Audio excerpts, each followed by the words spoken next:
Alright, just gonna redo this video I did this morning. I was cussing and a little bit too wound up this morning. I don't know why. But so this is into week number 6 for the new employee. And so one of the things that, last Friday was kind of a, I don't know, it was a rough day. And basically it was a rough day because in my eyes, I talked to him this morning about all this stuff. What I noticed is that there was no sense of urgency. There was no sense of like real hardcore drive to get this stuff to go. And one of the things I explained to him is like, working at McDonald's, when you're at McDonald's, it's, hey, your boss comes to you and says, hey, go do this. And then you go do this and you ask him, well, how do I do this? Yeah, this right here, what we're doing right here, this is a career now. This isn't like playtime. This isn't like, some, bullcrap job, right? This is a real career, right?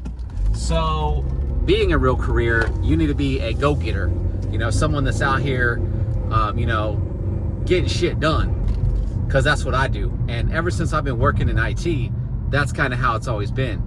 It's almost like a, I don't know, not so much ego, but it is about, proving to people that you know what the hell you're doing.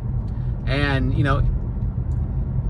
and so maybe, get some more people in the office and maybe that rivalry will start. I don't know. But there's just I don't see any urgency. Like there's an issue that we've been working on like last week. I think we worked on it for like 3 or 4 days, maybe 3. And there's just, for him, no urgency to get anything done. There's no urgency to close tickets. There's no urgency for anything.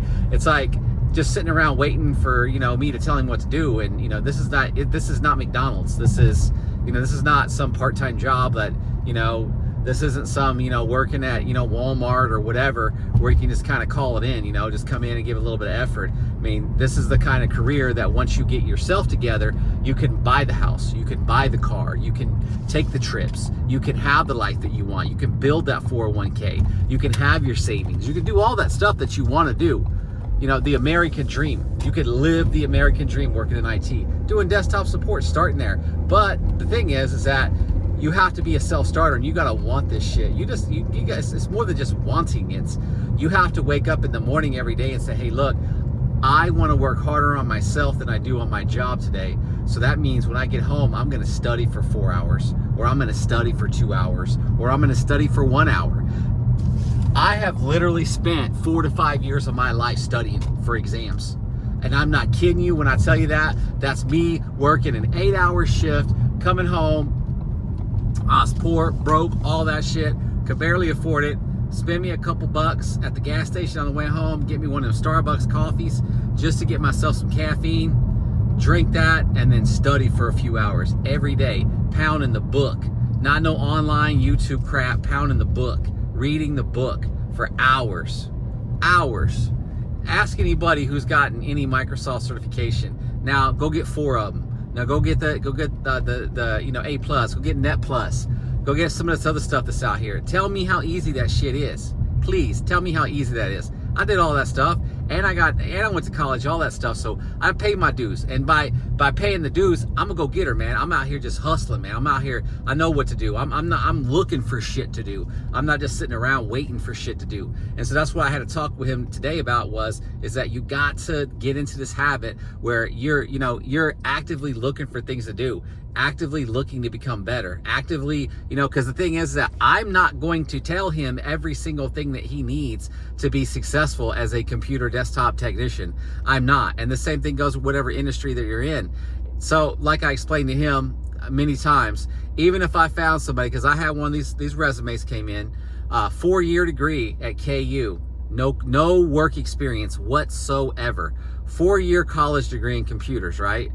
Like, dang, that's pretty good. But the thing is, I knew he wouldn't want no part-time job. 4-year college degree, he's not going to settle for this, so I didn't even consider it. But what I try to explain to him is that even if you went to school for 4 years and got, a bachelor's or whatever it is, by the time you hit my place, by the time you hit the job, whatever that is, all that stuff you learned in school, yeah, that's cool, that's all theory, but that ain't going to do you no good. what's going to happen is you're going to get about a week's worth of training, and then you're going to get thrown to the wolves. So far, I've given this kid 5 weeks training, and we're still not quite there yet. We're still not actively, aggressively, like this morning. So last week, his primary position is help desk / desktop support. So last Friday, I'm on the phone, a call comes in, and he's just like stuck on stupid. Like, hello, phone, hello. And the phone call just passes by. And I'm thinking to myself, why is your headset not on? Why are you not ready? Why are you not prepared? Okay, again, we're in the people business. I have to baby him. So again, I had to remind him, hey, 8 o'clock in the morning, you get your headset on, you get yourself ready. You're first man up on the phones. If you don't know how to take the phone call, tell him you'll call him back.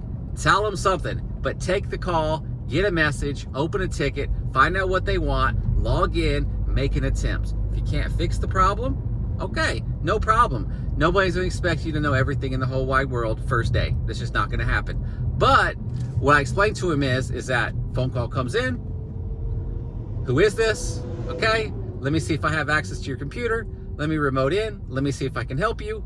Okay, I spent 2 minutes. I cannot help you. Okay, let's do this. I will research this issue and call you back, or I'll stay logged into your computer and I'll continue to try to work through this problem, and I'll call you back as soon as it's fixed.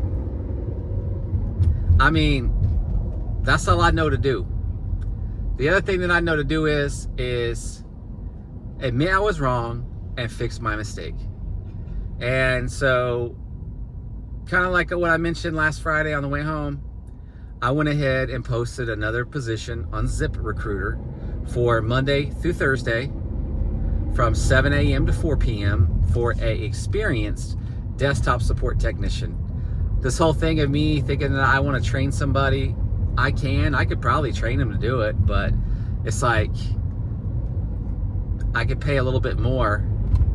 And now that I'm saying that, because I was really thinking really bad about somebody recently, because they told me that they basically had this event that happened on Friday, and somebody had told them about this place they could go and get something done for $100 instead of paying $300 to have it done like you normally would have it, or $200 or whatever. So in their mind, they're thinking, oh man, I'm smart. I'm beating the system. I'm gonna go do this $100 thing.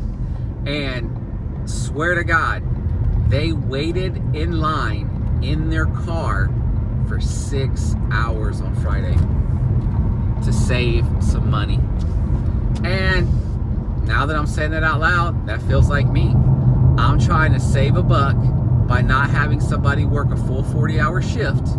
And in doing so, I ended up having to run a part-time position, which is not going to attract the best of the best. That's not going to attract someone that needs to feed their family. It's attracting someone that's, in my eyes, was either going to be retired or someone that was in college. I had pretty much no options. I mean, I just rolled the dice. And I'm kind of one of those guys, I swear to God, where straight up, I will roll the dice in any situation. And you know what?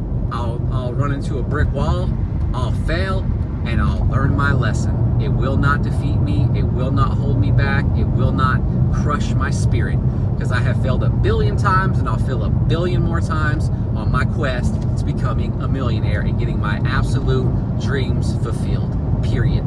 So what I'm going to end up doing, and I know this sounds bad, but I'm going to keep this job thing going maybe until about Thursday or so, and just try to get a quality candidate in there. Just someone who actually has experience doing desktop support that I can send them out on a job and not even have to worry about it. So, again, I'm just torn behind the whole thing of, I have somebody that's eager, that wants to be trained, that wants to get into this, that's totally ready, and I might keep him. I don't know. Monday through Friday, basically, he's costing me $2,000 per month. Like today, he ran 1 ticket, right? Or he took care of 1 ticket. So he made the company $125, and his salary for the day was $100. So, after taxes and all that, he pretty much almost broke even today. Almost. I need him to run two service calls per day to be able to have a net profit. So I'll give you an example. 3 weeks ago, I had a phone call, a lawyer that I normally mess with. He's like, hey, emergency situation. We're moving out of our office. We need some data backed up to this hard drive. We need it done now, right now, today. And I'm thinking to myself, bro, we ain't heard from you in like 4 years. Like, I'm not going to rush out. So I told him I couldn't do it, because I looked over at him and he just got this look on his face like he's scared out of his mind. And really all it was going to be is running out and just transferring data from one thing to another thing, easy peasy. And anybody with a half of, a little bit of experience would have went out and just knocked that out. And that's kind of what I need. I need somebody just to go out blindly. Hey, go do this. Okay, that's what I would do. Every single time I do something, it's like, hey, I had a client, Contour MD. I swear to God, every time they would call me out, they'd be like, hey, we want you out the office at 9 a.m. And I'm always thinking to myself, okay, well, what the hell am I going out here for?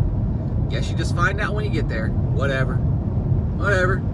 So, again, I can't hold somebody's hand forever. I thought in the beginning, I was optimistic. I thought, no problem, whatever. But now I'm to a point where I'm thinking, you know what? Let me just get somebody in, an experienced technician, and really get them, because I'm withholding this guy, like the person I have now, I'm holding him back from all my major clients, because dude, they would eat his ass alive. They would be like, they call me up like, what the hell is this? So I need to get an experienced technician in here, and again, you're gonna make mistakes. This is a big mistake I made. What I was thinking is, nice guy, and probably what's gonna happen once he gets his bearings behind him and he starts making these calls, he's gonna sound polite, he's gonna sound nice on the phone.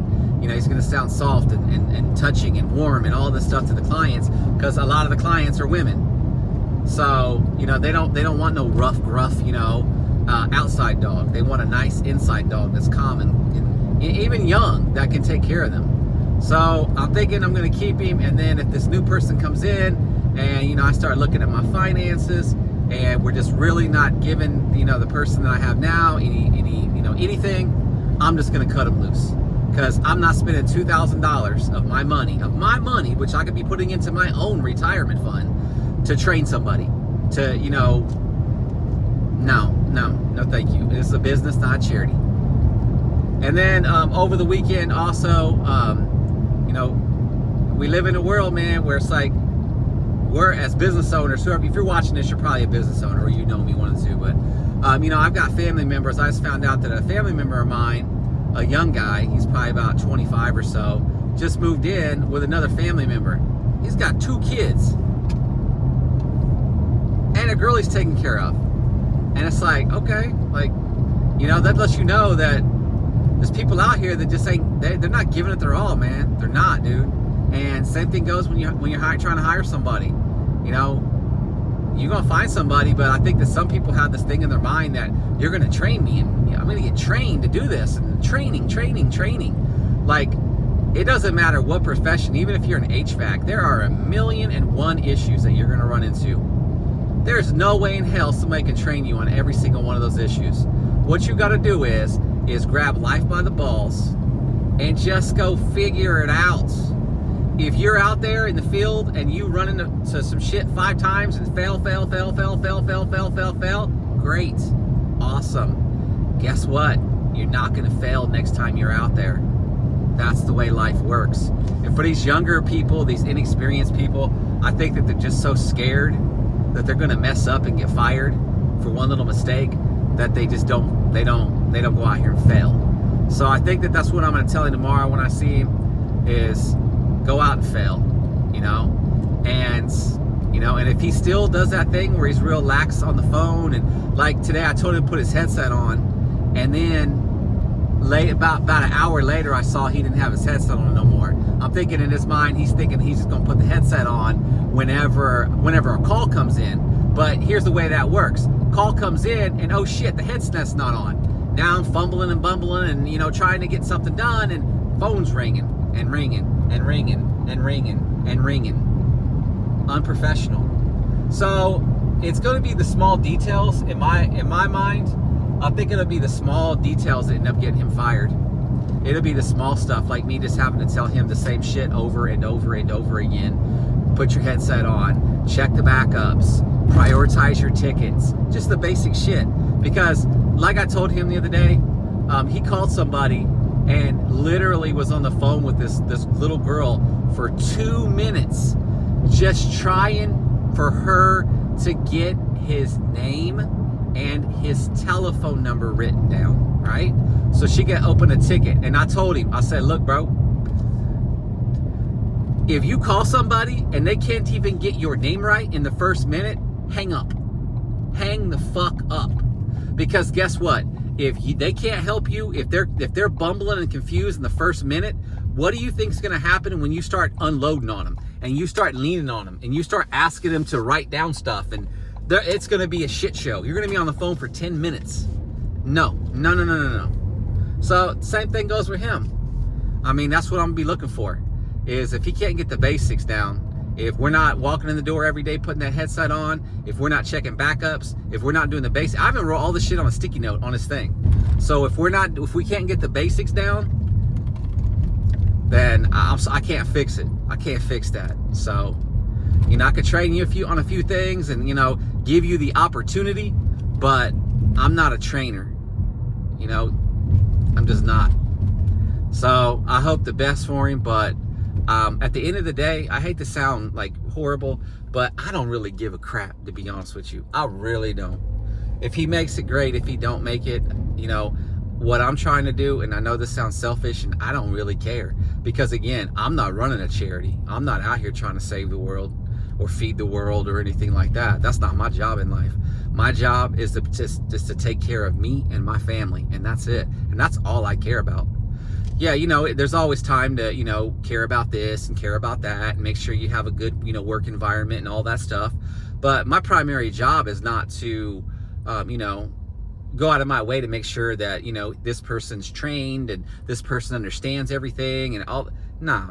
I'm going to give you the opportunity. And if you fail, you fail. And if you succeed, wonderful. Let's all make money. Because, what I think what young people don't understand is that if you go out and you succeed, if you just get hired on somewhere and you succeed, if your boss is worth anything, if your boss has got half a brain, your boss is going to see that they have a star, a rock star on their hands, and they're going to give you the promotions, and they're going to give you the raises and the bonuses, and they're going to go out of their way to make sure that they keep you. Because if you get a good employee in, so like for instance, he cost me $2,000 a month. But if he was making me $8,000 a month, if he was on his own out here just kicking ass and made me $8,000, I wouldn't mind upping his pay or upping his hours. I would enjoy doing that shit, and I would definitely up his pay to make sure that he sticks around. When I had a job at IT21, I had bosses that were dumb fucks. When I worked at IT21, and these dudes were dumb fucks, dude, seriously. So I work for IT21, and I am literally running every call, every single day, every time, no matter what. And I'm getting paid pennies, man. I'm getting paid like $28,000, $30,000 a year. So I go off and I find a job at a law firm making like 46. I go to my boss and say, hey, look, here's the deal. I'm putting my 2 weeks in, and this is what my job offer is. And they're like, okay, see ya. Like, you know what happened to that company? Swear to God, I swear to God, right after I left that company, I had their clients calling me, begging me to come work for them directly. And then about a year or two later, they went out of business. That's real talk. That's real life shit. That's real. So one person has the ability to make or break your organization. And if you don't recognize that because you're too caught up in yourself and your own bullshit, you're not in the people business. Because, we're in the people business. And the people business is that I'm taking an employee and I'm having that employee make me rich. And if I can't see that they're going to help me to make me rich, they're gone. If I see that they are making me rich, guess what? I'm going to keep them. I'm going to hold on to them. I'm not going to let them go just on a whim. So, but I guess, that only time will tell as we go along. I mean, one of the things that I'm noticing with this ZipRecruiter is that, is I don't know if it's because they're money hungry and they want me to like boost my job or blah blah blah, or whatever, you know, boost my ad for another $100 or whatever. But I'm just not getting a lot of candidates. Like I think on an average day I might get like 10, and of those 8 or 9 just should not even applied. I mean, they have no experience to even, like, they should not even apply. They're a part of that group of people that says, I applied for 100 jobs today and nobody called me back. Well, no shit, Sherlock. Were you qualified for any one of those jobs? No. Because people look at your resume, they give it a quick glance. What's your last job? Oh, you worked at Amazon? Okay, buzz off. Come on. The first word in my job description says experienced. So, and then, you know, like today, I got like 2 qualified candidates that I would consider qualified. But then just looking at their resume, it's like, bro, why did you work here for a year and then the next place for a year and then the next place for 1 year? It's like, are you just job hunting? You know, what is it? Like, so that I'm just very apprehensive about people like that as well. So it's just hard trying to find somebody out here. And, you know, so what I've been doing is looking for like people who live in, like, you know, and I know this sounds stupid, but I just been looking for them good old boys, you know, the boys that live in these small towns, you know, these ones that live in the small towns that kind of have a slower, you know, I not so much I'm trying to generalize or rationalize, but I think that, you know, people that kind of like live in the smaller towns are more, you know, likely to say, there's no work around here, so if I find somewhere to work, I'm gonna give it my all. I'm gonna give it 110% because I need this job. There's nothing else around here, nowhere else I can work. I gotta get this job. I gotta keep this job. Or, you know, I overheard an interview a long time ago, and basically they were asking the guy, are you married? And then I asked another person, why do they do that? And they're like, well, you know, at that particular place, what they found is that those young single guys that come in there, normally those young single guys that come in there, they just come and go. But people who are married, who have a family to feed, they're more or less likely to. They're probably not just gonna you know, abandon you, you know, with no notice. Just get a wild hair up their ass one day and just split, or decide that they're gonna try to get another job somewhere just because, you know, they saw something on the internet. You know, because a lot of people are in that kind of like in that mode also, where, you know, everybody has these dreams about, you know, all these cool things that are happening on social media, which are all just a bunch of bullshit. It's not real life. It's not reality. The hell was that? So just want to rant, just get all the stuff off my chest. 6 weeks in, this makes 6 weeks. And, you know, just still in operator mode, nowhere even close to getting out of it. I pretty much did all the work today. He basically took care of one call and sent off an email and worked on an inventory thing. So, I mean, I got so much stuff I could be possibly doing if I just had somebody that I could send out there and, you know, tell them to go knock it out. And that's kind of really what I want to do. Because like I've said many times that you know, we could sit around all day and just talk on the phone all day and do, like, you know, 30-minute increments here, 30-minute increments there on getting stuff done. Or for that same exact job, I could send a technician to your location and we can make $250. So again, kind of what I'm trying to do is get kind of to a situation where, you know, we're doing more of that. We're actually more on site so we can bill more. Because I need somebody out here billing at all times. Probably just like you do. So I'm an MSP in the Midwest. This is my speech here. I did 150 in sales last year. Probably do about 150 to 170 this year. And I worked from home until 2011, or since 2011. Just in last April, I got the office. And then just 5 weeks ago, I got the employee. And I'm just trying to build my business from working at home to having multiple employees and just documenting that whole process. So if you like this kind of content, like, comment, subscribe, share, and I'll catch you in the next one.